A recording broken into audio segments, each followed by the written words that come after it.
హల్లెలూయా. పరిశుద్ధ గ్రంథములో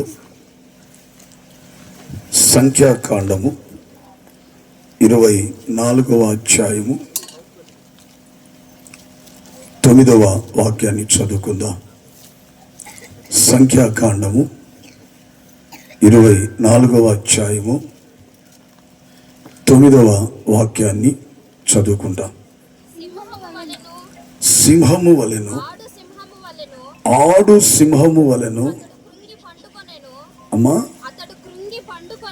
అతడు కృంగి పండుకొని ఉండెను. అతనిని లేపువాడు ఎవడు? నిన్ను దీవించువాడు దీవింపబడును, నిన్ను శపించినవాడు శపింపబడును. దేవునికి స్తోత్రం కలుగును గాక. ఆ 2 లైన్లు మరొక్కసారి చదవండి. నిన్ను దీవించువాడు దీవింపబడును, నిన్ను శపించువాడు శపింపబడును. దేవునికి స్తోత్రం కలుగును గాక. ఆమేన్. హల్లెలూయా. రాత్రి చదవబడిన ఈ వాక్య లేఖన భాగంలో నుంచి కూడి వచ్చిన మనందరితో ప్రభు మాట్లాడలాగిన ఒకసారి అందరూ 2 చేతులు పైకెత్తి ప్రభుకు స్తోత్రములు చెల్లిస్తాం. స్తోత్రం, స్తోత్రం, స్తోత్రం, స్తోత్రం, స్తోత్రం, స్తోత్రం, స్తోత్రం. హల్లెలూయా. క్రీస్తునందున్న ప్రియమైన సహోదరి సహోదరులారా, చదవబడిన ఈ వాక్య లేఖన భాగాన్ని గమనిస్తే ప్రవక్త అయిన బిలాము రాజైన బాలాకుతో ఇశ్రాయేలులను గూర్చి ప్రవచనాత్మకంగా మాట్లాడుతున్నటువంటి మాటలు ఇవి. ఈ సందర్భము దాదాపుగా చాలా మందికి తెలుసు. ఇశ్రాయేలీయులు ఐగుప్తు దేశాన్ని విడిచి కనాను దేశానికి వెళ్తూ ఉన్నప్పుడు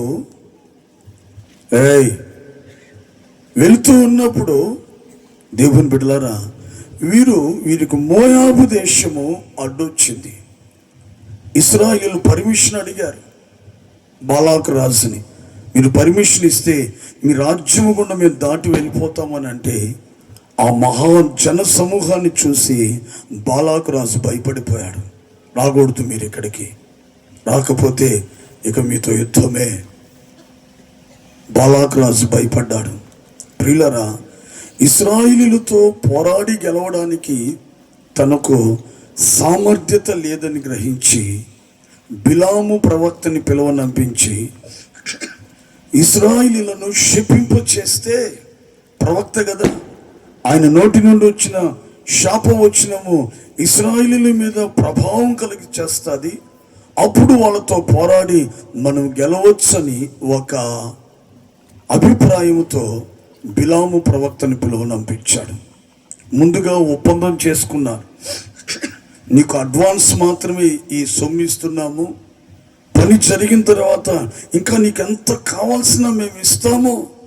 ఇప్పుడు మా ఆలోచన ఏంటంటే ఇశ్రాయేలీయుల మీద మేము జయం పొందాలి, కాబట్టి నీ వచ్చి వాళ్ళని శపించు అని చెప్పినప్పుడు బిలాము కూడా ఆ సొమ్మును చూసి ఆశపడి ఇశ్రాయేలు ప్రజలను శపించడానికి నోరు తెరిచాడు. దేవుని బిడ్డలారా, అయితే అక్కడ అద్భుతమైనటువంటి విషయం ఏంటంటే ఇశ్రాయేలీయులను శపించాలని బిలాము ప్రవక్త నోరు తెరిస్తే అతని నోట జీవము కలిగిన దేవుడైన యెహోవా ఏముంచేస్తున్నాడు?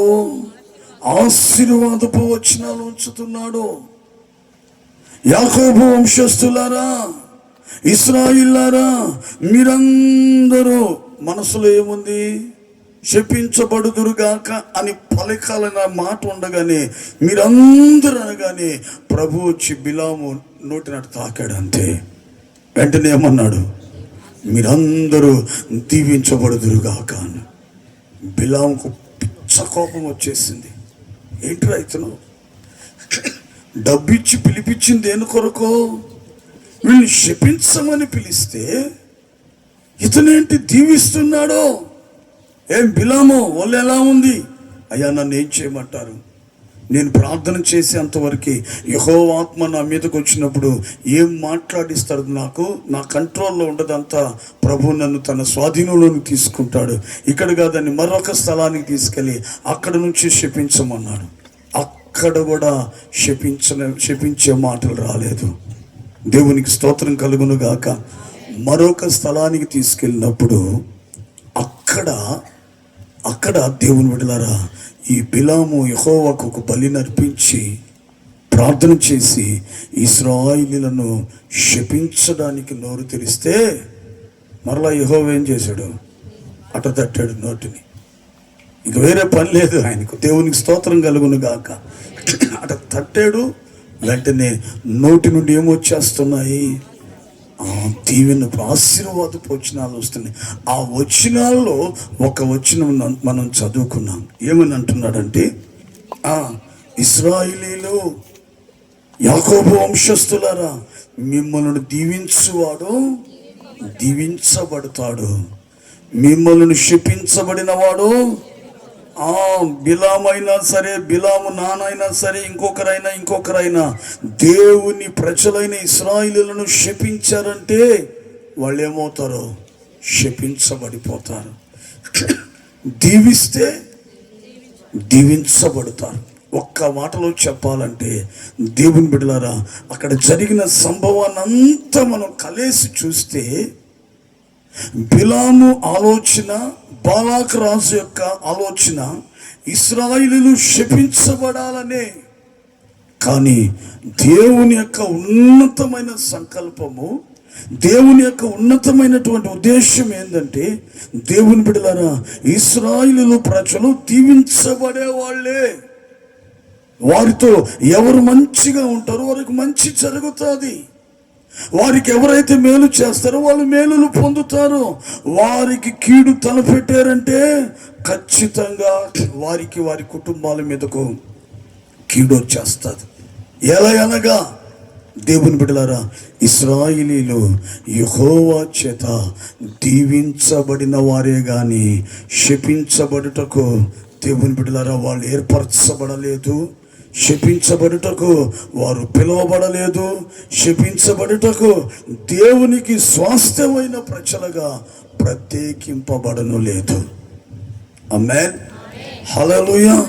అందుకే ఈ రాత్రి దేవుని బిడ్డలారా, మనం గమనించవలసిన విషయం ఏంటంటే, ఇశ్రాయేలీయులు ఎవరంటే దేవుని చేత దీవించబడిన వారు. గట్టిగా చెప్పండి ఆమేన్, హల్లెలూయా, హల్లెలూయా. వారు శరీర సంబంధమైన ఇశ్రాయేలీయులు, 12 గోత్రముల నుంచి వచ్చినటువంటి వాళ్ళు, యాకోబులో నుంచి వచ్చినటువంటి వాళ్ళు, యాకోబులో నుంచి ఉద్భవించినటువంటి వాళ్ళు ఇశ్రాయేలీయులు. మరి రోజున మనం ఎవరమండి? మనము కూడా ఎవరిమి చెప్పాల్సింది. ఎలాగా? ఈ మాట చెప్తారు, నాకు కూడా తెలుసు. దాన్ని కరెక్ట్గా సమాధానం చెప్పాలా? మనము ఇశ్రాయేలీయులని ఎలా, దేనిని బట్టి పిలువబడతామో? అమ్మా, జక్కయ్యను గురించి ప్రభు ఏమన్నాడు? ఇతడు అబ్రహాం కుమారుడు అంటే ఇంకెవరు వాళ్ళు? అది దేవునికి స్తోత్రం కలుగును గాక. హల్లెలూయా. ఎందుకంటే మనము ఎవరమంటే దేవుని బిడ్డలారా, ఆత్మ సంబంధంగా మనము ఇశ్రాయేలీయులు. ఎలాగానంటే యేసుక్రీస్తు ప్రభుని వ్యక్తిగత రక్షకుడుగా అంగీకరించాం. ఆయన మన పాపముల కొరకు సిలువను మోసి రక్తాన్ని చిందించి మరణించి 3వ రోజు తిరిగి లేచాడని మన హృదయమునందు విశ్వసించి యేసు ప్రభుని మన హృదయంలోనికి చేర్చుకున్నాం. ఆనాడు జక్కయ్య యేసయ్యను తన ఇంట చేర్చుకున్నట్లు ఈ రోజున మన హృదయంలోనికి ప్రభుని చేర్చుకున్నాం. కాబట్టి మనం అందరము అబ్రహాము యొక్క కుమార్తెలము అనగా లాస్ట్కి ఈజ్ పెడితే మనం ఎవరమంటే ఇశ్రాయేలీయులమే. హల్లెలూయా, హల్లెలూయా. ఈ రాత్రి నేను అంటాను, మనం పిలువబడింది దీని కొరకు. చెప్పాలి గట్టిగా, విశ్వాసంతో చెప్పాలి. మీ నోటి మాటలను బట్టి దేవుడు జరిగించునుగాక. ఇప్పుడు చెప్పండి, మీరెందుకు పిలువబడ్డారు? మీరెందుకు ఏర్పరచబడ్డారు? మీరెందుకు ప్రత్యేకించబడ్డారు? మీరెందుకు క్రీస్తు యేసు కొరకు స్వాస్థ్యముగా మార్చబడ్డారు? ఒక్క మాటలో చెప్పాలంటే, మనం ప్రభు చేత దీవించబడడానికి, ఆశీర్వదించబడడానికి మనం ఉన్నాం. దేవునికి స్తోత్రం కలుగును గాక. ఎందుకు ఆశీర్వదించబడడానికి పిలువబడ్డాం, ఏర్పరచబడ్డాం, ప్రత్యేకించబడ్డాం, ప్రభువుకు స్వాస్థ్యమైన ప్రజలుగా ఎంచబడ్డాం. ఎందుకు మనం ఆశీర్వదించబడాలంటే, ఒక వ్యక్తి దేవుని బిడ్డ ఈ భూమి మీద ఉండగానే దీవించబడాలి, ఆశీర్వదించబడాలి. అప్పుడే రేపు వాని కొరకు పరలోకం తెరవబడుతుంది. ఆమేన్, హల్లెలూయా. యేసు ప్రభుని ఎరిగిన శాపములో బ్రతకకూడదు. యేసు ప్రభుని ఎరిగిన దేవుని బిడ్డలారా, శాపగ్రస్తమైన బ్రతుకులో ఉండకూడదు. నీ జీవితము ఈ భూమి మీద ముగించబడే లోపల యేసు క్రీస్తు ప్రభు ద్వారా ఖచ్చితంగా నీవేమవ్వాలంటే రాత్రి దీవించబడాలి, ఆశీర్వదించబడాలి. అలా జరిగితేనే రేపు నీవు పరలోకము నీ కొరకు తెరవబడుతుంది. పరలోకములోనికి నువ్వేమవుతావో ప్రవేశిస్తావు దేవుని బిడ్డ. అందుకే ఈ రోజున మనము దీవించబడ్డాం. చాలామంది అనుకుంటారు దీవించబడితే అవి కట్టుకుంటా, ఈ కొనుక్కుంటా, ఈ సంపాదించుకుంటా. ఇవన్నీ వాస్తవమే, అవన్నీ ప్రక్కన పెడతాం. మెయిన్ ప్రభు ఎందుకు మనల్ని దీవించాలని, మనల్ని ఆశీర్వదించాలని ఆయన ఆశపడుతున్నాడంటే, ఒక వ్యక్తి పరలోకానికి వెళ్ళాలంటే. అందుకే కదా ప్రభు ఒక ఉపమానం చెప్తాడు. పెండ్లి గొర్రెలను ఏం చేశాడట? గొల్లవాడు గొర్రెలను మేకలను వేరు చేసినట్లుగా చేసి తన కుడివైపునున్న వారిని చూసేమన్నాడు, నా తండ్రి చేత ఆశీర్వదించబడిన వారులారా రండి, లోకము పుట్టినది మొదలుకొని మీ కొరకు సిద్ధపరచబడిన పరలోక రాజ్యాన్ని. అంటే ఒక మాటలో చెప్పాలంటే, ఈరోజు దీవించబడడానికే నువ్వు పిలువబడ్డావు, దీవించబడడానికి ఏర్పరచబడ్డావు, దీవించపరచబడడానికే నువ్వు ప్రత్యేకించబడి ప్రభువుకు స్వాస్థ్యమైన ప్రజలుగా మార్చబడ్డారు. ఎందుకంటే నీవు ఖచ్చితంగా ఈ రాత్రి పరలోకాన్ని నువ్వు సంపాదించుకోవాలి. ఆమేన్, హల్లెలూయా, హల్లెలూయా. దేవుని బిడ్డ, ఒకవేళ ఇంకా నీకు ఆ దీవించబడిన అనుభవం లేకపోతే ఈ రాత్రి దేవుని బిడ్డ ప్రభు చేత దీవించబడడానికి నీ జీవితాన్ని నువ్వు సిద్ధపరచుకో.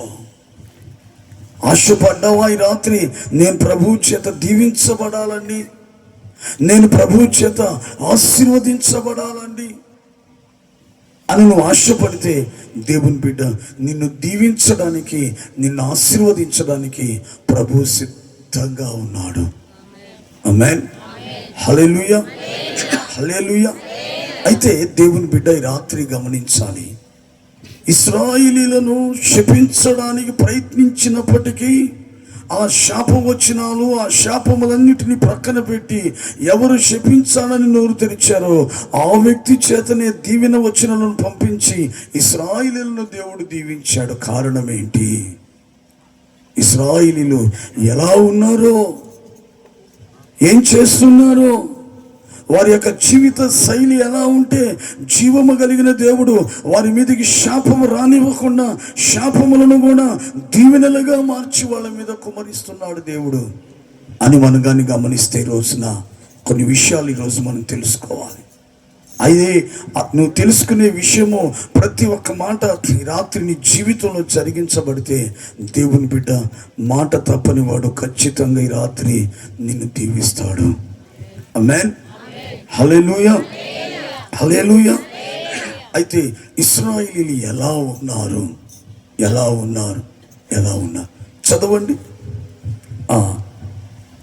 23వ వాక్యము, 23వ అధ్యాయము, సంఖ్యాకాండం 23వ అధ్యాయము 21వ వాక్యం చదవండి. ఆయన యాకోబులో ఏ దోషమును కనుగొనలేదు, ఇశ్రాయేలీయులలో ఏ వంకరతనమును చూడలేదు. దేవునికి స్తోత్రం కలుగును గాక. ఈ మాట వాస్తవమా అవాస్తవమా చెప్పండి, మీరే చెప్పాలి. మాట దేవుని మాట ఇది వాస్తవమా అవాస్తవమా? దీని గురించి కూడా మీరు ఆలోచిస్తున్నారు. వాస్తవం అని ఒప్పుకుంటారు. అయితే వాస్తవమైన అనుమానాలు రానటువంటి అనుమానాలు ఖచ్చితంగా వస్తాయి. ఏమంటున్నాడు? యాకోబులో ఏ దోషము నేను కనుగొనలేదు, ఇశ్రాయేలీయులలో ఏ వంకరతనము నేను చూడలేదు. నిజానికి దేవుని బిడ్డలారా, యాకోబులో దోషం ఉందా లేదా? ఉంది. యాకోబు ఏం చేశాడు చెప్పాలి. అన్నను మోసం చేశాడు, తండ్రిని మోసం చేశాడు, మామగారిని మోసం చేశాడు, జీవము కలిగిన దేవాది దేవుడిని యెహోవాను కూడా మోసం చేశాడు. ప్రక్కన పెడతాం. ఇప్పుడు యాకోబు అంటే ఇక్కడ ఇశ్రాయేలీయులను గురించి కూడా మనం గమనిస్తే దేవుని బిడ్డలారా, వాళ్ళ పరిస్థితి కూడా ఎలాగుందో ఒకసారి చదవండి. ఆ కీర్తనలు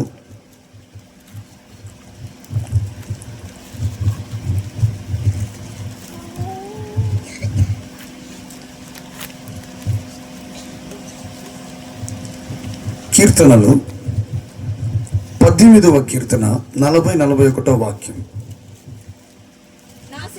78వ కీర్తన 40-41 వాక్యం.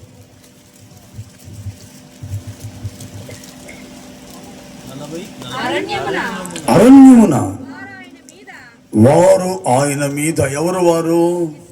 ఇశ్రాయేలు. అరణ్యములో వారు ఆయన మీద ఎన్ని మారులో. చూసారా, ఇశ్రాయేలీయులు ఏం చేస్తున్నారమ్మా? తిరగబడ్డారు. ఎడారియందు ఆయనను ఎన్ని మార్లు దుఃఖపెట్టిరి. మాటి మాటికి వారు దేవుణ్ణి శోధించిరి. మాటి మాటికి ఇశ్రాయేలు పరిశుద్ధ దేవునికి. అదిగో హల్లెలూయా. ఇప్పుడు చెప్పండి అమ్మా, ఆ యాకోబులో దోషం ఉంది, యాకోబు వంశస్థులైన ఇశ్రాయేలీయులలో కూడా ఏముంది? దోషం ఉంది, తప్పు ఉంది, పాపం ఉంది, అపరాధం ఉంది. కానీ ఇక్కడ దేవాది దేవుడు ఏమంటున్నాడు? అమ్మా, దేవునికి స్తోత్రం కలుగునుగాక. హల్లెలూయా. ఇది కూడా బిలాము ద్వారా మాట్లాడిస్తున్నటువంటి మాట. ఇది బిలాము ఊహించుకుని కల్పించుకుని మాట్లాడిన మాట కాదు, కానీ ఈ బిలాము నోటి నుండి, పరలోకములో నుండి దేవుడు పంపించినటువంటి అగ్ని వంటి మాట అది. ఏమంటున్నాడు? యాకోబులో నేను, మరి ఇక్కడ ఉంది కదా. ఇప్పుడు కొంచెం మనకి డౌట్ వస్తుందా లేదమ్మా? ఏంటబ్బా, అక్కడ యాకోబు చూస్తే మోసగాడు, ఇశ్రాయేలీయులు చూస్తే దేవుని మీద తిరుగుబాటు చేసిన వారు, ఆయనకి సంతాపాన్ని పుట్టించిన వారు, మాటి మాటికి ఆయన మీద తిరగబడ్డారు, వారు ప్రభువును బాధించారు, శోధించారు. మరి అటువంటి ఇశ్రాయేలీయులను గురించి దేవుని యొక్క వాక్యం ఏమంటుందంటే, వారిలో నేను వారిలో ఏ దోషమును చూడలేదు. దేవునికి మహిమ కలుగును గాక. ఆమేన్. హల్లెలూయా, హల్లెలూయా, హల్లెలూయా. నా ప్రియమైనటువంటి దేవుని బిడ్డలారా, దేవుడు ఎందుకు ఆ మాట చెప్పాడు? యాకోబులో తప్పుంది, ఇశ్రాయేలీయులలో కూడా తప్పుంది. మరి ప్రభు అంటున్నాడు, ఏ దోషము నేను చూడలేదు వారిని అన్నాడు. కారణం ఏంటంటే ఒక మాట గుర్తు చేస్తాను. కొరింథీయులకు రాసిన మొదటి పత్రిక అపోస్తలుడైన పౌలు 13వ అధ్యాయము 7వ వాక్యం ఒకసారి చదవండి. 13వ అధ్యాయం మొదటి కొరింథీయులకు రాసిన పత్రిక పౌలు గారు 13:7 చదవమ్మా. అన్నిటికీ తాలుకొనును, అన్నిటిని నమ్మును, అన్నిటిని పరీక్షించును, అన్నిటిని ఓర్చును, ప్రేమ శాశ్వత కాలం ఉండును. 7వ వాక్యం అమ్మా చదువు ఇంకొకసారి.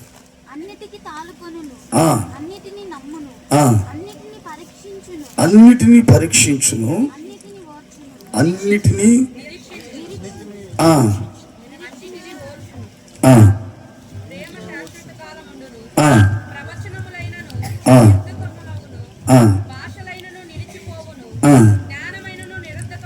ఆ, కొంత మట్టుకు ఎరుగుదుము, ఆ, కొంత మట్టుకు ప్రవచించుచున్నాము. ఆ, కానీ ఆ, పూర్ణమైనది ఆ. వచ్చినప్పుడు పూర్ణము కానిది నిరర్ధకమగును.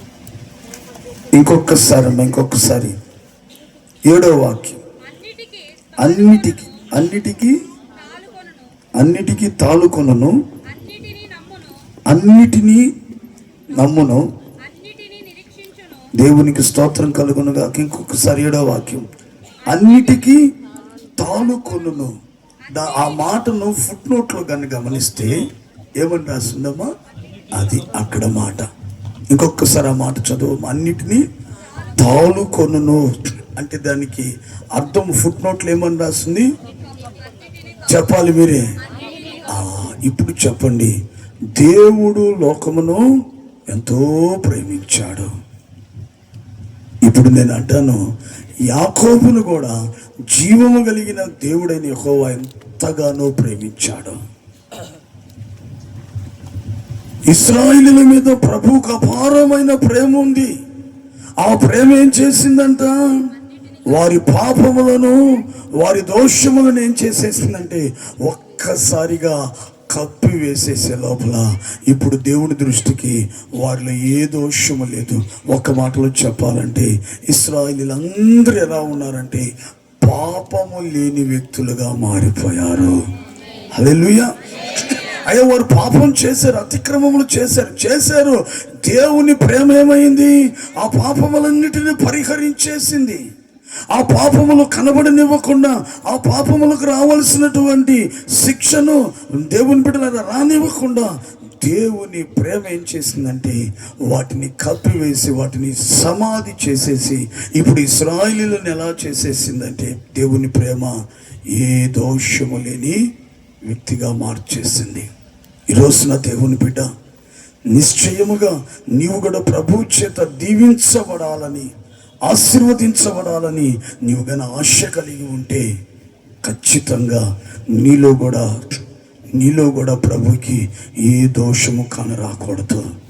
నీ మాటల్లో కానీ, నీ ఆలోచనలో కానీ, నీ తలంపుల్లో కానీ, నీ క్రియలలో కానీ, నీ యొక్క నడవడికలో కానీ, నీ జీవిత శైలిలో ఏ కోణములో నుండి చూసినా దేవుని బిడ్డ నీ పాపములేమి ఆయన కనబడకూడదు. అంటే దాచిపెట్టుకోమని కాదు, కానీ ఆయన ప్రేమ నీ పాపములన్నీ కప్పేసి, ఆయన ప్రేమ నీ పాపములన్నిటికీ పరిహారాన్ని కలుగు చేసి, ఆయన ప్రేమ నీ పాపములన్నిటిని తొలగించి నిన్ను పరిశుద్ధపరిచిన వ్యక్తిగా నిన్ను మార్చేస్తాయి. ఆమేన్. హల్లెలూయా, హల్లెలూయా. అప్పుడు దేవుని బిడ్డ నువ్వు దీవించబడతావు. ఒకవేళ నీలో దోషము కనబడితే చెప్పాలి, దేవుడు దీవిస్తాడా? దీవించడు. ఇశ్రాయేలీయులు దీవించబడడానికి కారణం ఏంటంటే వారి మీద దోషము దేవునికి కనబడలేదు. కారణం దేవుని ప్రేమ ఆ దోషములన్నిటిని కప్పేసింది. ఈ రోజున దోషము లేని వ్యక్తి ఎవ్వరు లేరండి ఈ భూమి మీద. ఏదో ఒక విషయంలో పొరపాట్లు చేసిన వాళ్ళే, ఏదో ఒక విషయంలో ఖచ్చితంగా పాపం ఉన్న వ్యక్తులే. అయితే ఈ రోజున ఆ పాపములు దేవుని దృష్టికి కనబడకుండా తొలగిపోయి నీవు పరిశుద్ధునిగా, పవిత్రునిగా మారాలంటే దేవుని యొక్క ప్రేమ నిన్ను కప్పివేయాలి. హల్లెలూయా. ఆయన ప్రేమ నువ్వు పొందాల దేవుని బిడ్డ. ఈ రోజున ఆయన ప్రేమ నీ మీద తిరిగిట. దేవునికి స్తోత్రం కలుగును గాక. ఆమేన్. హల్లెలూయా, హల్లెలూయా. ఆయన ప్రేమ నువ్వు పొందితే నీ పాపములన్నీ తొలగిపోతాయి. చాలా మంది అంటారు దేవుడు నన్ను ప్రేమిస్తా ఉన్నాడు అనుకుంటారు. దేవునికి స్తోత్రం కలుగును గాక. ఆమేన్. హల్లెలూయా, హల్లెలూయా. ఒక వ్యక్తిని ప్రభువుగాను ప్రేమిస్తే ఆ వ్యక్తులు ఎలా ఉంటారు చెప్పండి? పరిశుద్ధ గ్రంథంలో ప్రభు చాలా మందిని ప్రేమించినట్లుగా రాసింది. మీరు చాలాసార్లు చదువుంటారు. బాగా గమనించండి. ఒక వ్యక్తిని ప్రభువుగాను ప్రేమిస్తే ఆ వ్యక్తి ఎలా ఉంటాడు? చనిపోయినా ఏమవుతాడట? బ్రతికించబడతాడు. లాజరును ప్రభు ప్రేమించాడు, చనిపోయాడు. ప్రభు ఏం చేశాడు? ఆ వ్యక్తిని బ్రతికించాడు. కారణం ఏంటి? లాజర్ని, మార్తాని, మరియాని ముగ్గురిని ప్రభు ప్రేమించాడు. ముగ్గురులో 3 రకములైనటువంటి క్వాలిటీస్ ఉన్నాయి. ఎందుకంటే దేవుని ప్రేమ వాళ్ళ ముగ్గురు మీద ఉంది. మార్తా చూస్తే ప్రభువుకు ఉపచారం చేస్తున్నట్లుగా లేఖనాల్లో రాయబడి ఉంది. మరియా చూస్తే ఆయన పాదాల దగ్గర కూర్చుని బోధన వింటూ ఉంది. లాజరు చూస్తే యేసు ప్రభుతో కలిసి భోజన పంక్తిలో కూర్చుని భోజనానికి సిద్ధపడి ఉన్నాడు. ముగ్గురులో 3 రకాలైనటువంటి స్వభావాలు. కారణము దేవుడు వారిని, యేసు ప్రభు వారిని ఏం చేశాడు? ప్రేమించాడు కాబట్టి దేవుని బిడ్డ మరియా యేసయ్య పాదాల దగ్గర కూర్చుని ఆయన మాటలు వింటుంది. ఈ రోజున చాలా మంది అంటారు, యేసు ప్రభు నన్ను ప్రేమిస్తున్నాళ్లే. నిజముగా ఆయన నిన్ను ప్రేమిస్తూ ఉంటే నీ బ్రతికి ఎలా ఉంటుందో తెలుసా? అపహాసికులు కూర్చుండే చోట కూర్చోవు. లోక సంబంధమైన విషయాలు చెప్పుకుంటూ, కుళ్ళు చోకులు చెప్పుకుంటూ కాలయాపన చేస్తున్న వ్యక్తుల మధ్యలో నువ్వు ఉండవు. ఎక్కడుంటావు? దైవ సన్నిధిలో, ప్రభు పాద సన్నిధిలో కూర్చొని దేవుని వాక్యాన్ని వింటూ, వాక్యంలో ఉన్నటువంటి దేవుని బిడ్డ ఆ గొప్ప అనుభవం చేతను తృప్తి పొందుతూ జీవిస్తూ ఉంటావు. అంతేకాదు, ఆయన నిన్ను ప్రేమించాడంటే నీ ఊరకనే ఉండవు.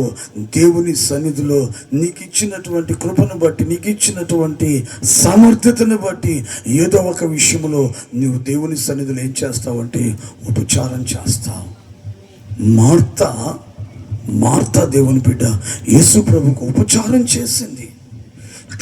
ఆయన ఇంట్లోకి రాగానే ఆయనకి చక్కటి భోజనాన్ని వండి పెట్టింది. అదొక ఉపచారము. ఆయన భోజన పంక్తిలో ఉంటే ఆయనకు అవి ఇవి అందిస్తూ ఆయనకు ఉపచారం చేస్తుంది. కారణము మార్తాను కూడా యేసు ప్రభు ప్రేమించాడు. ఆమేన్, హల్లెలూయా.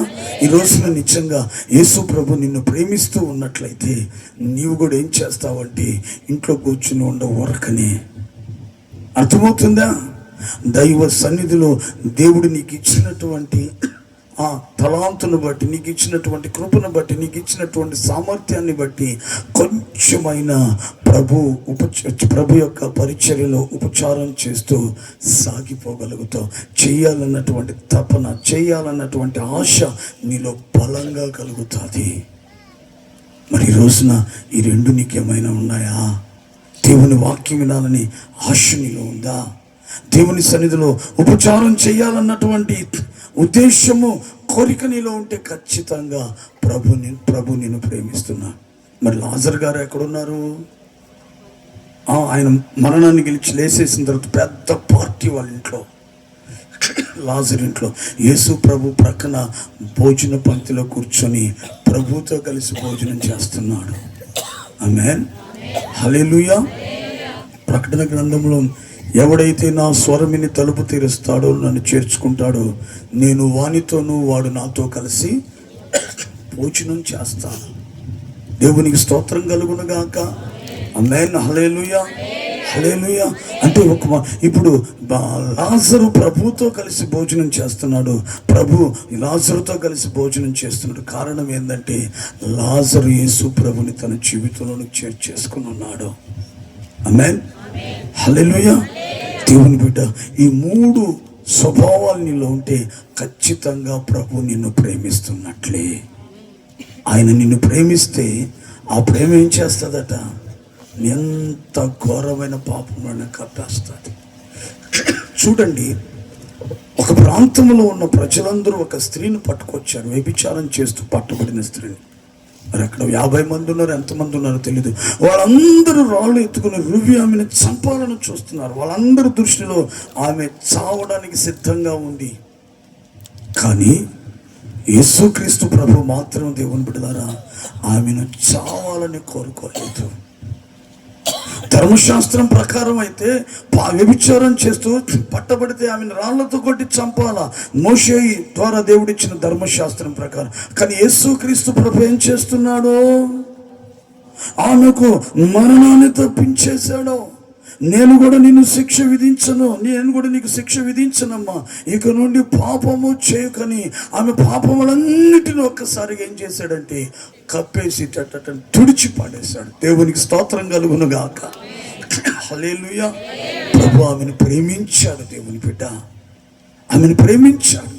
ఆమెను ప్రేమించాడు కాబట్టి వ్యక్తులందరూ దృష్టిలో పాపం చేసి చావడానికి సిద్ధంగా ఉంటే యేసు ప్రభు ప్రేమించాడు కాబట్టి ఆమె పాపములన్నిటినీ ఏం చేసేసాడు, ఒక్కసారిగా కప్పివేశాడనే దాన్ని కూడా వేసి తుడిచి అవతల ఇసిరేసేసాడు. అంతే. ఒక్క మాటతో ఆమెను పవిత్రురాలుగా పరిశుద్ధురాలుగా మార్చేశాడు. అందుకే దేవుని బిడ్డ, ఈ రోజున ప్రభు దృష్టికి నీవు దోషము కలిగిన వ్యక్తిగా ఉండకూడదు. ఒకవేళ ఉంటే యేసు ప్రభు ప్రేమ నీ మీదకి రావాలి. ప్రభు నిన్ను ప్రేమించేటట్లుగా నువ్వు జీవించాలి. అప్పుడు ఆ ప్రేమ ఏం చేస్తుందంటే నీ పాపములన్నిటినీ కప్పేసి నిన్ను పరిశుద్ధునిగా చేసి నిన్ను ఆశీర్వదించబడిన అనుభవంలోనికి, దీవించబడిన స్థితిలోనికి నిన్ను తీసుకువెళ్తాది. అందుకే ఈ రాత్రి కాలము నీవు ఇశ్రాయేలు వలె దీవించబడాలంటే ఒకటి, నీలో ఏ దోషము కనుగొనకూడదు. ఎవరు?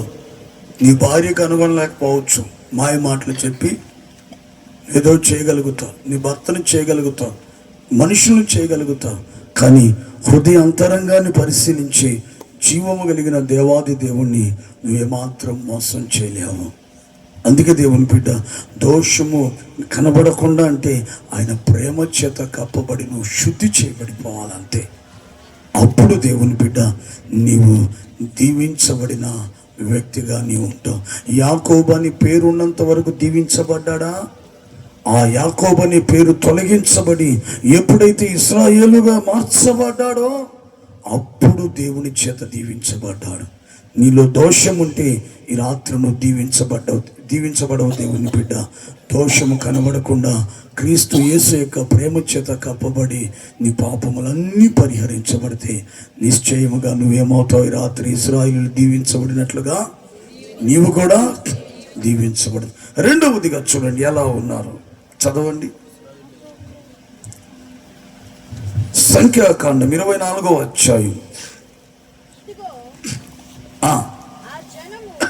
నేను రెఫరెన్స్ చెప్పకముందే నా ఆత్మ వచ్చినట్టు దానికి, అబ్బో బలి ఆత్మ ఇది, నేను ఇంకా రెఫరెన్స్ చెప్పలే. దేవునికి స్తోత్రం కలుగును కాదు. దావీదు చూసినట్టు పుస్తకపు చుట్టలను చూసినట్టుంది. 24వ అధ్యాయం 5వ వాక్యం చదవండి. యాకోబు నీ గుడారములో, ఇశ్రాయేలు నీ నివాస స్థలములు. అదిగో. హల్లెలూయా, హల్లెలూయా. చూడండి, ఇశ్రాయేలు దీవించబడడానికి ఒకటి ఎలా ఉన్నారు వాళ్ళు ప్రభు సన్నిధిలో? దోషము కానరాకుండా పరిశుద్ధపరచబడినటువంటి జనంగా ఉన్నారు. రెండవదిగా ఇశ్రాయేలు యొక్క గుడారములను చూసినప్పుడు ఆ గుడారాలు ఎలా ఉన్నాయంటమ్మా? ఎలా ఉన్నాయి? రమ్యమైనవిగా ఉన్నాయి. రమ్యమైనవిగా ఉన్నాయి అంటే అర్థమైంది. రమ్యమైనవి అంటే అంతమైనవి, ఆకర్షణీయంగా ఉన్నాయి. ఇళ్ళు కట్టడం అంతా ఒక ఎత్తు అయితే వెల్వేషన్లో చూపిస్తారు ఇంజనీర్లు వారి యొక్క టాలెంట్ని. చక్కగా దారిని పోయే వాళ్ళు కూడా చూడగానే అల్లే ఉందండి ఇల్లు అనిపించుకుంటారు. ఆ విధంగా దానికి ఎక్కువ ఖర్చు పెట్టి కూడా తయారు చేస్తారు. మరి ఇక్కడ దేవుని బిడ్డలారా, ఇశ్రాయేలీల యొక్క గుడారములు ఎలా ఉన్నాయంట? రమ్యమైనవిగా ఉన్నాయి. అంటే ఇప్పుడు ఆల్రెడీ ఇశ్రాయేలీలు కనాను యాత్రలో ఉన్నారు. వాళ్ళకి ఇటువంటి స్థిరమైనటువంటి డాబా ఇళ్ళు లేవు. దేంతో? గుడ్డతో గుడారాలు వేసుకుని ఒకరోజు లేదా నెల, 2 నెలలు, 3 నెలలు అక్కడ ఉండడము, మరలా అక్కడ నుంచి సర్దుకోవడము, మరలా వాగ్దాన దేశమైన కనానుకు వెళ్ళడం. అంటే వాళ్ళ గుడారాలు ఎట్లా, వాళ్ళ ఇళ్ళు ఎట్లా ఉన్నాయి? ఒక మాటలో చెప్పాలంటే గుడారాలు, గుడ్డతో వేసినటువంటి గుడారాలు. అవి దేవునికి ఎలా కనబడ్డాయట? దేవునికి స్తోత్రం కలుగును గాక. హల్లెలూయా, హల్లెలూయా. గుడ్డతో కదా ఉన్నాయి, గుడ్డతో కదా ఉండేది. అది దేవుని దృష్టికి ఈ రోజున దేవుని బిడ్డ, దేవుడు నిన్ను దీవించాలంటే నీ ఇల్లు, నీవు నివసిస్తున్నటువంటి నీ గుడారము కూడా ఎలా ఉండాలంటే ప్రభు దృష్టికి రమ్యమైనదిగా ఉండాలి అన్న. మా ఇంటికి ఆ పోత పళ్ళంతా ఊడిపోయినాయన్నా, మా ఇంటికి సున్నం కూడా లేదన్నా, పెయింటింగ్స్ కూడా లేవు. మా ఇల్లు దేవుని దృష్టికి రమ్యమైనదిగా కనబడుతుందా? దేవుని బిడ్డలారా బాగా గమనించాలి. ఈ సిమెంట్తోనో లేదంటే పెయింట్స్తోనో లేదంటే ఇంకో ఏదో ఒక మెటీరియల్ వేసుకొని అందంగా నీ ఇంటిని అర్థమవుతుందా? కట్టుకోవడం కాదు. దేవునికి స్తోత్రం కలుగును గాక. మనుషులు అనుకుంటారు, అబ్బా భలే ఉందండి, భలే ఉందండి. అటువంటి ఇళ్లలో ప్రభు కూడా ఉన్నాడు. దేవునికి స్తోత్రం కలుగును గాక. హల్లెలూయా, హల్లెలూయా, హల్లెలూయా. దేవుని బిడ్డలారా, మన బ్రాంచీ సంఘంలో ఒక సంఘం పేరు చెప్పను కానీ ఒక సంఘములో దేవుని బిడ్డలారా, మన సంఘంలో ఒక కుటుంబం ఇల్లు కట్టుకోవాలనుకున్నారు. వెళ్ళి ప్రార్థన చేసి వచ్చేసాను. శంకుస్థాపన ప్రార్థన చేసి వచ్చాను. తర్వాత ఇల్లు కట్టబడుతుంది. చాలా ఆటంకాలు కలుగుతున్నాయి. పిలిచిందన్న, ఇంటి దాకా వచ్చి ప్రార్థన చేయండి అన్న. సరే వెళ్ళి ప్రార్థన చేశాను. ఏంటమ్మానంటే వాళ్ళ ఆటంకాలు కలుగుతున్నాయన్న, పని వాళ్ళు సరిగ్గా రావట్లేదు, వాళ్ళే ఇబ్బందికరంగా పని అంటే విసుగొచ్చిపోతుందన్న, విసుగొచ్చేస్తుంది. ఏంటో నాకు అర్థం. కొంచెం బలంగా ప్రార్థన చేయండి అన్న. ఇంకేం బలంగా ప్రార్థన చేయాలి? సరే చెప్పారు కదా, పెద్దగా అరిసి మరి ప్రార్థన చేసి బలంగా అంటే అంతే కదా. దేవునికి స్తోత్రం కలుగును గాక.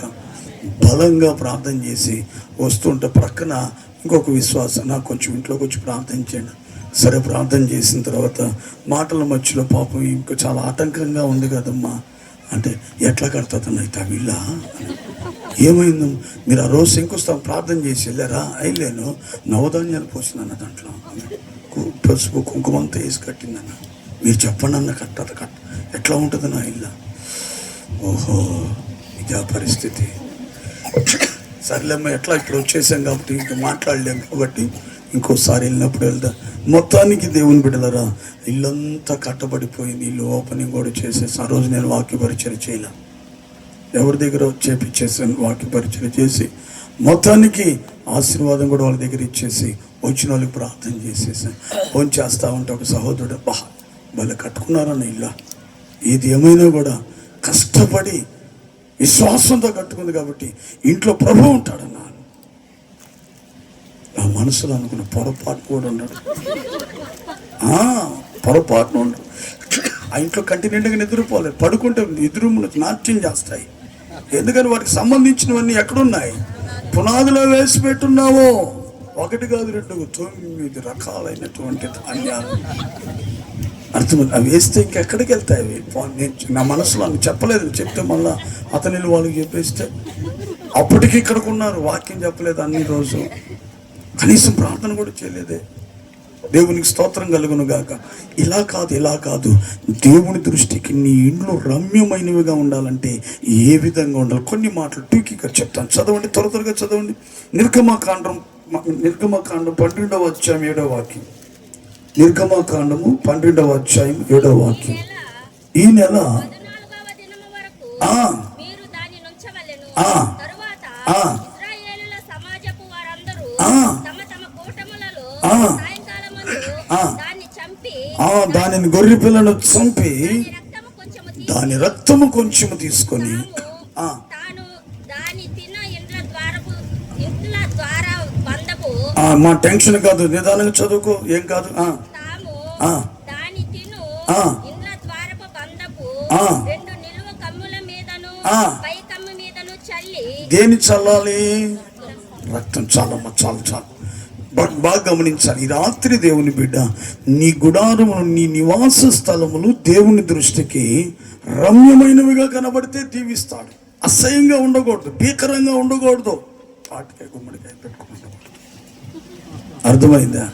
ఏముండాలంటే ఇక్కడ చూస్తే ఇశ్రాయేలు ఐగుప్తు దేశంలో ఉన్నప్పుడు వాళ్ళ ఇళ్ళు ఎలా ఉన్నాయా అనంటే, దేవుని బిడ్డలారా, ఐగుప్తీయుల ఇళ్ళన్నీ ఒక రకంగా ఉంటే ఇశ్రాయేలు ఇళ్ళు ఎలా ఉన్నాయంటే వారి ద్వారబందరపు కమ్ముల మీద గొర్రె పిల్ల యొక్క రక్తము ఏమైంది? ప్రోక్షించబడి ఉంది. హల్లెలూయా. ఈ రోజున దేవుని బిడ్డ, నీ నివాస స్థలము దేవునికి రమ్యమైనదిగా మారాలంటే నీ ఇంటి గుడారం మీద కూడా ఏముండాలా చెప్పాలా? ఏముండాలా? అరటి చెట్లు కాదు, వీళ్ళు కూడా పెట్టారు అరటి చెట్లు. అప్పుడు చిట్టన్న తీసుకుని వచ్చి పెట్టి ఏం తెలియనట్టు చెప్పి మా తమ్ముడు వాళ్ళు తెచ్చారు, నాకు కూడా నచ్చలేదు. దేవునికి స్తోత్రం కలుగును గాక. ఒక పడవ మీద ఉంటే సరిపోతుంది, 2 పడవలు ఎందుకు? దూకు దాంట్లో కానీ దీంట్లో దూకిపోవాలి. దేవునికి స్తోత్రం కలుగును గాక. నీ ఇంటి ద్వారబంధరపు కొమ్మల మీద ఏముండాలో చెప్పండి? క్రీస్తు యేసు రక్తం ఉండాలా. హల్లెలూయా, హల్లెలూయా. ఆయన రక్తం ఎక్కడుంటుందో దేవుని బిడ్డ, ఆ వ్యక్తి కానీ ఆ ప్రదేశం కానీ ఎలా ఉంటుంది చెప్పండి? పవిత్రంగా ఉంటుంది. దుర్మార్గత ఉండదు, దుష్టత్వం ఉండదు, పాపం ఉండదు, అపరాధం ఉండదు, శాపం ఉండదు. ఎందుకంటే ఆ ఇంటి మీద ఏముంది? యేసు రక్తము. ఈ రోజున దేవుని బిడ్డ, నీ నివాస స్థలము ఈ రాత్రి దేవుని దృష్టికి రమ్యమైనవిగా ఉండాలంటే ఆయన రక్తము నీ ఇంటి మీద ప్రోక్షించబడి ఉండాలి. అంటే ఎలా ఉండాలో చెప్పాలి? నీళ్ళంతా ఎలా ఉండాలి? పవిత్రంగా, పరిశుద్ధంగా, ప్రభు నివసించున్నట్లుగా నీ ఇంటిని ఎలా ఉండాలంటే పవిత్రంగా ఉంటుంది. ఎప్పుడంటే యేసు రక్తము నీ గుడారం మీద ఏం చేయాలి? ప్రోక్షించబడి ఉండాలి. ఇంకొక మాట కూడా చెప్తాను చూడండి. ద్వితీయోపదేశ కాండము 6వ అధ్యాయము 6 నుండి చదవండి. ద్వితీయోపదేశ కాండం అమ్మా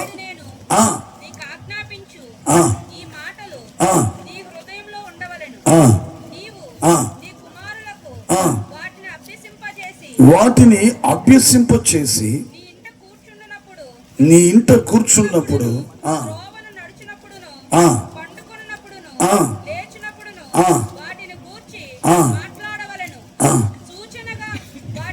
సూచనగా వాటిని. బైబిల్ ఏం తెచ్చినట్లేదే వీళ్ళు, ఏరో బైబిల్ ఏం తెచ్చినట్లేదే. అయిపోయిన తర్వాత చిన్న బాబు వాళ్ళకి డబ్బులు ఇచ్చి పంపించి ఆర్కెస్ట్రా వాళ్ళకి, వాళ్ళు బ్యాండ్లు వాయించడానికి వచ్చి బైబిల్ తేలా. దేవునికి స్తోత్రం కలుగును గాక. ఆమె చదువుమా. సూచనగా వాటిని నీ చేతికి వాటిని కట్టుకొనవలెను. అవి నీ కనుల నడుమ. అదుగో అదుగో అదుగో నీ ఇంటి ద్వారబంధరపు కమ్ముల మీద వేటినమ్మా? అది. హల్లెలూయా. ఒకటి, నీ ఇంటి ద్వారబంధరపు కమ్ముల మీద ఏముండాలో చెప్పాలి గట్టిగా? యేసయ్య రక్తం ఉండాలి. 2, దేవుని బిడ్డ, నీ ఇంటి ఆ ద్వారబంధరపు కమ్ముల మీద దేవుని వాక్యం ఉండాలి. ఆమేన్. ఇది దేవునికి రమ్యముగా కనబడతాయి. దేవుని బిడ్డ, యేసు రక్తం ఉంటే ఈ నీళ్ళు ఎలా ఉంటుంది చెప్పండి? పవిత్రంగా ఉంటుంది. దేవుని వాక్యం ఉంటే నీ ఇంట జీవం ఉంటుంది. దేవునికి స్తోత్రం కలుగును గాక. మృతి ఉండదు, జీవం ఉంటుంది. వాక్యము నీ ద్వారబంధరపు కమ్ముల మీద ఉండాలట. అంటే దేవుని బిడ్డ, నీ గుడారము, నీ ఇంట్లో ఉన్న వాళ్ళందరూ ఒకటి యేసు రక్తములో కడగబడి ఉండాలి. 2 వాక్యానుసారమైన జీవితం. అప్పుడు ఆ కుటుంబం దీవించబడుతుంది. భార్య యేసు రక్తములో కడగబడి భర్త కడగపడకపోతే ఎట్లాగా? భార్య వాక్యానుసారంగా నడుచుకుంటూ భర్త వాక్యానుసారంగా నడుచుకోకపోతే ఎలాగా? అప్పుడు ఆ కుటుంబము దీవెన కలిగిన స్థితిలోనికి ఎలా రాగలుగుతుంది? నేను అంటాను సేవకునిగా, దేవుని బిడ్డ, నీ కుటుంబంలో ఉన్న వాళ్ళందరూ యేసు రక్తంలో కడగబడి ఉండాలి. నీ కుటుంబంలో ఉన్న వాళ్ళందరూ దేవుని వాక్యమును అనుసరించి నడవాలి. అర్థమవుతుందా? అప్పుడు ఆ ఇల్లు, ఆ గుడారము దేవునికి రమ్యమైనదిగా కనబడుతుంది. 1 పవిత్రత ఉండాలి, 2 వాక్యానుసారమైన జీవితం ఉండాలి. 3వదిగా చూడండి, కీర్తనలు 118వ కీర్తన 15వ వాక్యం చదవండి. నీతిమంతుల గుడారాలలో. ఆమేన్. హల్లెలూయా, హల్లెలూయా.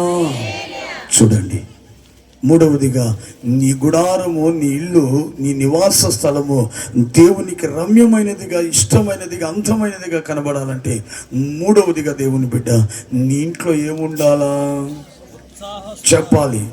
రక్షణను గూర్చిన ఉత్సాహ సునాదాలు వినబడుతూ ఉండాలి.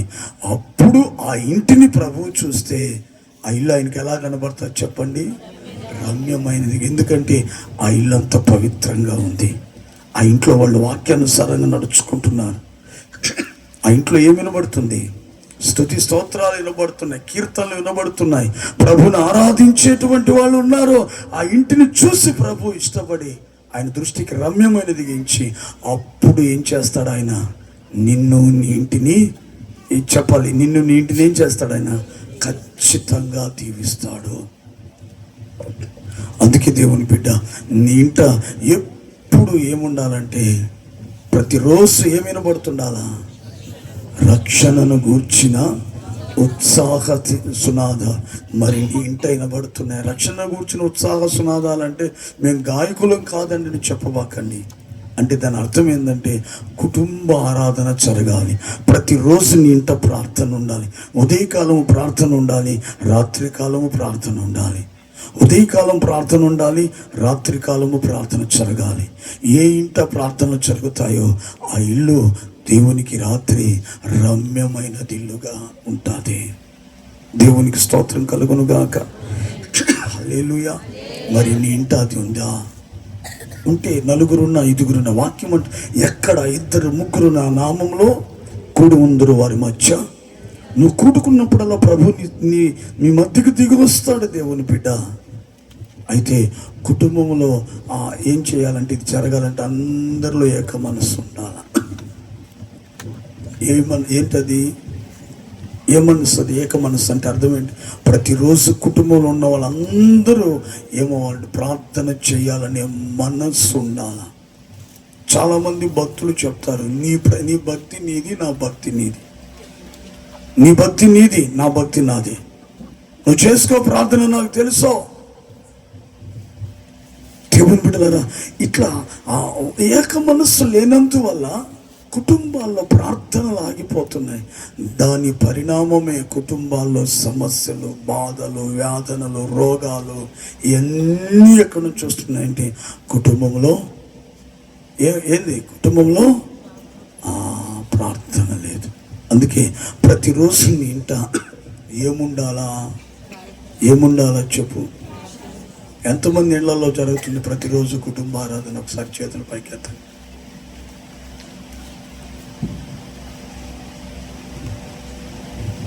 మిగిలిన వాళ్ళ సంగతినే మీ ఇంటి కూడా జరగదు. దేవునికి స్తోత్రం కలుగును గాక. ఆమేన్. చూడండి, ఒక నలుగురు ఐదుగురు ఇక మరి సమస్యలు ఉండవా కుటుంబంలో? ఉంటాయి, ఉండవమ్మా? ఇప్పుడు లైట్ అరిపితే ఏమొస్తుంది ఇక్కడంతా చెప్పండి? అంతే. లైట్ అనేది ప్రార్థన. ప్రతిరోజు ప్రార్థిస్తే నీ ఇంట దేవుని వెలుగు ఉంటుంది, ప్రసన్నత ఉంటుంది. అర్థమవుతుంది? అప్పుడు నీ కుటుంబము ఎలా ఉంటుందంటే దీవెనకరంగా ఉంటుంది. అది లేకపోతే మాత్రము దేవుని బిడ్డ దేవునికి స్తోత్రం కలుగును గాక. ఆమేన్. హల్లెలూయా, హల్లెలూయా. మూడో మాట చెప్పి నేను ముగించేస్తాను. చూడండి, ఇశ్రాయేలు దీవించబడడానికి మూడవదిగా 23వ అధ్యాయం సంఖ్యాకాండం 21వ వాక్యం చివరి మాట చదవండి. అమ్మా ఈయన చదువునిస్తానులేమ్మా, చాలా రోజుల నుంచి చదువునైనా అతని దేవుడైన యెహోవా అతనికి తోడై ఉన్నాడు. దేవునికి స్తోత్రం కలుగును గాక. ఇప్పుడు చెప్పండి, ఇశ్రాయేలీయులను దేవుడు దీవించడానికి ఒకటి వాళ్ళు ఎలా కనబడ్డారు? ఎలా ఉన్నారు? దోషము లేని పవిత్రులుగా ఉన్నారు. రెండవదిగా వారి నివాస స్థలాలు ఎలా ఉన్నాయి? రమ్యమైనవిగా ఉన్నాయి. మూడవదిగా వారికి యెహోవా తోడై ఉన్నాడు. దేవునికి స్తోత్రం కలుగును గాక. హల్లెలూయా. రాత్రి దేవుడు నిన్ను దీవించాలంటే దేవుని బిడ్డ నీకెవరుండాలో తోడుగా చెప్పు? జీవము కలిగిన దేవుడు నీకు తోడుగా ఉంటే చాలు. ఆయన నీ వెంట ఉంటే చాలమ్మా. నువ్వు చీకటిలో గాఢాంధకారములలో కూడా నువ్వు సంచరించినా కూడా ఆ గాఢాంధకారాన్ని నీకేం చేస్తాడంటే వెలుగుగా చేస్తాడు. చూడండి, షడ్రకు మెషకు అబేద్నెగోలను అగ్నిగుండములో 7 అధికము చేసినటువంటి అగ్నిగుండములో పారవేస్తే ప్రభు వారి మధ్యలోనికి వెళ్ళి వారికి తోడుగా ఉన్నందువల్ల ఆ అగ్ని ఏమైంది చెప్పండి, వాళ్ళకి ఆహ్లాదకరంగా మారిపోయింది. దేవునికి స్తోత్రం కలుగును గాక. హల్లెలూయా, హల్లెలూయా. వాళ్ళు ఏం చేస్తున్నారు? అగ్నిగుండములో అమ్మా నాయన కేకలేయడం లేదు, సంతోషంగా ప్రభుని స్తుతిస్తూ తిరుగుతున్నారు. ఎందుకంటే అగ్ని వారికి ఆహ్లాదంగా మారిపోయింది. ఇంకా చెప్పాలంటే ఫుల్ ఏసీలో ఉన్నట్లున్నారు.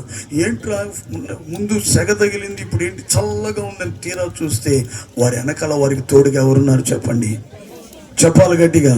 జీవము కలిగిన దేవుడు వారికి తోడుగా ఉన్నాడు. హల్లెలూయా. వారికి తోడుగా ఉన్నాడు కాబట్టి అగ్ని కూడా ఆహ్లాదంగా మారిపోయింది. ఈ రాత్రి దేవుని బిడ్డ, జీవము కలిగిన దేవాది దేవుడైన ప్రభు నీకు తోడుగా ఉండాలి. అప్పుడే నువ్వేమవుతావంటే దీవించబడతావు. ఆయన కాక మరి ఎవ్వరు ఎంత గొప్ప నాయకులైన, ఎంత గొప్ప ధనవంతులైన, ఎంత ఐశ్వర్యవంతులైన, ఎంత జ్ఞానం కలిగిన వాళ్ళైనా సరే నీకు తోడుగా ఉంటే నువ్వేమాత్రం నీకు ప్రయోజనం లేదు. కానీ యేసుక్రీస్తు ప్రభు నీకు తోడుగా ఉంటే చాలు. ఆమేన్, హల్లెలూయా. ఆయన నీకు తోడుగా ఉంటే చాలు. దావీదును దేవుడు ఆశీర్వదించేశాడంతే. కారణం ఏంటి? ఏమైంది చూడండి ఒకసారి. 2వ సమూయేలు గ్రంథం 5వ అధ్యాయం 10వ వాక్యంలో చూడండి. 2వ సమూయేలు గ్రంథము 5వ అధ్యాయం. దావీదు అంతకు వర్ధిల్లాడు, అంటే ఆశీర్వదించబడిపోయాడు, అభివృద్ధి పొందేశాడు. కారణము అదుగో. హల్లెలూయా, హల్లెలూయా. ఒక గొర్రెలు కాచుకునే వ్యక్తి ఇప్పుడు ఏమైపోయిందంటే దేవుని బిడ్డ ఒక దేశానికే రాజు అయిపోయాడు. అతని సంతానము చరిత్రలో నిలిచిపోయింది. ఇంత గొప్ప దీవెన కలగడానికి గల కారణము సైన్యములకు అధిపతియగు యెహోవా దావీదుకు ఏమైనాడంటమ్మా? తోడుగా ఉన్నాడు. ఈ రోజున దేవుని బిడ్డ, ప్రభు నీకు తోడుగా ఉండాలి, నీకు తోడుగా ఉండాలి. ఆయన నీతో ఉంటే చాలు. అది ఏదైనా సరే, ఎటువంటి పరిస్థితులైనా సరే, జీవము కలిగిన దేవుడు నీకేం చేస్తాడంటే దీవెనకరంగా, ఆశీర్వాదకరంగా మార్చేస్తాడు. హల్లెలూయా, హల్లెలూయా, హల్లెలూయా. నేను మోపూరు ప్రాంతానికి పరిచర్యకు వెళ్ళినప్పుడు కొత్తలో దేవుని బిడ్డలారా, నేను ఒక సహోదరి ఇంటికి వెళ్ళాలని ప్రార్థన చేసుకుని వెళ్ళాను. ఆదివారం ఉదయం అక్కడ 9 గంటల నుంచి 11 గంటల వరకు ఆరాధన జరిపించేది. ఈ మాట చెప్పి ముగించేస్తాను. ప్రార్థన చేసుకునేవాడిని. శనివారం ప్రార్థన చేశాను, నైట్ చేసేవాడిని, ఉదయాన్నే చేసి అక్కడికి వెళ్ళి చర్చిలో ప్రార్థన చేశాను. ప్రభా, సహోదరి ఇంటికి వెళ్తున్నాను, ఆమెను కూడా ప్రభు మీరు నడిపించండి, నేను కొన్ని మాటలు చెప్తాను. వెళ్ళడంలో నేను కొంచెము వెళ్ళిన క్రొత్త కదా, అది అడ్రస్ మారిపోయాను. ఆ ఇంటికి వెళ్ళాలి, ఇంకొకరి ఇంటికి వెళ్ళిపోయాను. నేరుగా తలుపు తీసుకుని లోపలికి అట్ట వరండాలకి ఇంట్లో వేరే వాళ్ళు కనపడ్డ సన్న అయిపోయిన ఏమన్నా, ఏదైతే చేతిలో బైబిల్ నా వందనాలన్నా, అతను బిత్తరు నమస్తే ఏందన్నా, ఏం లేదన్నా పలానా వాళ్ళ ఇంటికి రావాల్సింది, మీ ఇంటికి పర్లేదులేనా పర్లేదు రండి, నాకు కూర్చున్నాను, టీ తాగినాను. ఏంటో ఇతను టీ ఇస్తున్నాడు, సరే కూర్చున్నాను, నీళ్ళు ఇచ్చారు, నీళ్ళు తాగి టీ తాగాను.